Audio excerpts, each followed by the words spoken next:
Okay, in this video we're going to add some extra details in the top of the weapon here and here on the front. So first thing I want to do is do a little bit of detailing here on the top. So I'm going to add in a cube. I'm going to move this guy down and position it right about here, a bit higher. That looks okay, and then scale it on the x-axis. Something around here, maybe a little bit further. And then we're just going to go ahead and pull it out front of here, and we just want a little bit on the inside like this, maybe halfway through. So what I want to do is drop a slice operation here, so shift click this and then control / on the number pad. Okay, so obviously we need to transfer the bevel over here, which means we simply need to move the boolean above the bevel because it's already in there. So that looks alright. What I do want to do now is add in some arrays of holes going across it. Now there's a much easier way we can actually do this. So first thing I want to do is make sure that our scale is applied with Control A. Then I'm going to hop into the front view and we're just going to go into face mode and just drop in a ton of loops here, essentially. Maybe this many. We'll leave it there, and then what I want to do is drop in two horizontal loops here. Pull it about that way, and then all I'm going to do is control click in face mode all the way across. Now if I press I to inset, and then I again, it'll inset these individual faces. Then if we extrude back, take a look at this. Now you're going to see it gives us the desired effect, but it doesn't quite work as we want because the geo is being shared by the cutter as well as the slice itself. If we go in and look in wireframe for the slice, you can see the geo is following what was on this original piece because this is what we sliced from. A little bit confusing to fully explain, so instead what we actually want to do is not do anything on the cutter, but we want to apply the slice operation here. So if what I just did confused you when I was showing why it doesn't work, then just don't worry too much about it. Just make sure you go in here and apply all of your modifiers except the bevel. So unfortunately we can't use the modifier tools add-on and apply all, or it's going to also apply the bevel. Instead what we want to do is toggle the stack. Once again, to access this, it's the modifiers tools add-on. You just go up here and enable it. So I'm just going to go through and we need to add a new data user, it looks like. And unfortunately, without add-ons, we have to apply all of these manually. Let's go ahead and move that cutter to the cutters collection in case we need it again. So now we have access to the geo on this piece. I'll isolate it with /. And what I want to do first is actually dissolve out these edges here. And I want to add in some loops through the middle. Now I don't want it to follow like this at the angle. So there's a few different ways we could avoid that happening, but the easiest one is to press Control R, drop in a loop cut here, leave it where it is with a right click, and then scale on the x-axis, SX and then 0 to straighten it. At which point we can press Control B and basically simulate the addition of loops here. So maybe a couple more. Like that. And then I want to do the same thing we were doing before. I want to go in and select, if you want more horizontal looking cuts, you're going to have to add in some loops here. But I don't think I care too much. So I'm going to control click across, I to inset. And if it does this, just press I again. And then we're just going to press E to extrude and pull this back. So now we kind of have this effect, which looks pretty decent. Yep, not too bad. The bevel is a bit too big for my liking, so I'm going to go in here and drop the offset a little bit. Just so we have a very tiny bevel there. I just think it looks nicer. Now I want to do something similar on the front, but not as tedious, I guess. So I'm going to add in a cube. We're going to position this one here in the front somewhere. Maybe like right about here. And then I'm just going to go ahead and bevel this edge, give it a good amount of segment, something like 10. Nothing too high, but nothing too low either. That looks decent to me. Maybe pull it down, and then Let's go ahead and just get a little bit inward so there's still a little bit of area in the middle. And then we're going to drop a slice operation on this guy. So control and / on the number pad. That looks good. Now what I'm going to do is go ahead and move this to the cutters collection, and we're going to add in a few bolts on the side here.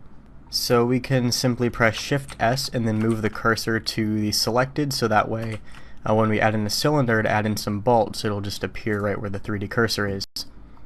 I think 32 vertices will be enough, so I'm not going to really bother. They're going to be very tiny pieces of detail, so no need to go overboard on it really. So we'll pull this over here, really scale this guy down and pull it out this way. Let's shade it smooth, auto smooth. We'll duplicate one over here, and then we'll duplicate one down this way and scale it on the y-axis like that. Okay, now let's go ahead and run a Boolean difference on all of those. And let's see, did we shade smooth this guy? I think we did. Oh, the issue here is we haven't shaded smooth this piece and then turn on auto smooth. That's why the hole looked weird. But there we go. Okay, I also scaled these down a bit. They were a little bit too large, but I don't really see a need to scale those down on camera. So I'm going to move all of these to the cutters collection, like so. And as a matter of fact, what I would like to do is recall the first cutter. So this one here, let's mirror it to the other side. Let's add a mirror modifier and mirror it over the y-axis, and then choose this one as the mirror object, this guy right here. And then we can do the same thing for these cutters. And as a matter of fact, to make it easier, we can join all of them together with Control J and then do a similar thing. We'll add a mirror modifier over the y-axis and choose that one to be the mirror axis. Okay, so let's turn off the cutters collection. We don't need that anymore. And as a matter of fact, I'm going to go ahead and apply all the modifiers on this one, just the booleans. We need to add a new data user to apply those. So now we have access to the geo here. And what I think I'm going to do is, first of all, I want to, let me think.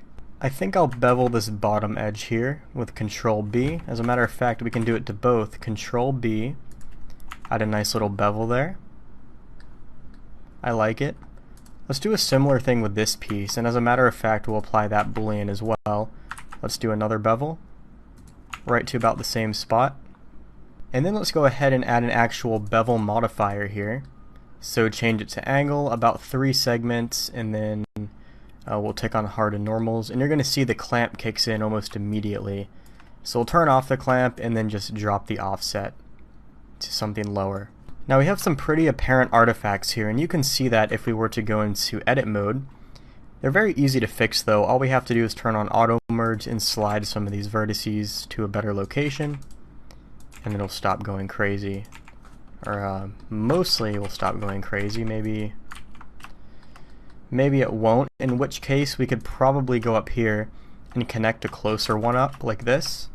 We'll press J, in which case we can maybe dissolve out this edge, which Blender doesn't seem to like us doing. Let's see if we can find another solution. Maybe instead, let's join that up. I don't know how well we can dissolve it because there's an actual like a border here, right? You can see there's a little bit of a bevel on that piece. Let me undo. Let's just bring it back to where it was before. So here's before the clamp. We're gonna drop this. We already locked in the geo, so we can't move it anymore, but that's fine.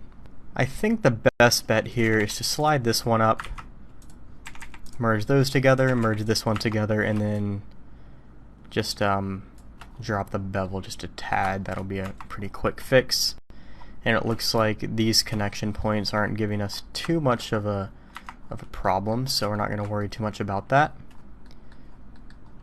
But in the case you do want a bigger bevel, it's just you're going to have to really get in here and find a way to fix this overlap, right? This circle simply isn't in far enough. Let me select it. So I'd have to like move this out farther to, one, fix that part. Two, if I were to apply the bevel, you'll see exactly where the problem is. It's right here. Maybe if we turn off loop slide, it'll help. Sometimes it does, sometimes it doesn't. I think the best solution here would be to slide that edge down a bit. It would distort the circle a tad, but you can't really tell from a distance, so you know, if you wanted a bigger bevel, that's an option. You could definitely do that. Just pull it to about there, and then you won't really get any sort of overlap. So I think I can get away with that. That looks good. Let's select this piece and then shift select this piece and press Control C, and we're going to copy the bevel to that one as well. So now we have a pretty decent design on the front. And one final idea I have is we could go in here and add in a destructive bevel around this, but you're going to see if we do that, we're going to get some crazy overlap. So an easy way to fix this is to simply change up the connection point. This edge is our problematic edge, so all we'd really have to do is perhaps connect up these two, and just, it's like a bunch of bridges connected together over water or something. We just want to make sure there's always a way to access the land, and then we can probably dissolve that one out with Control X, and then we should be able to just go in here, Control X to those guys, and actually that brought out some more bevel as well, which is nice. Okay, so what I'm going to do is go to these edges and give those a nice bevel, maybe a bigger one there. Okay, only problem we have now is it's not mirrored to the other side, but all we have to do is go in here to mesh and then symmetrize, and this is going to be over the y-axis.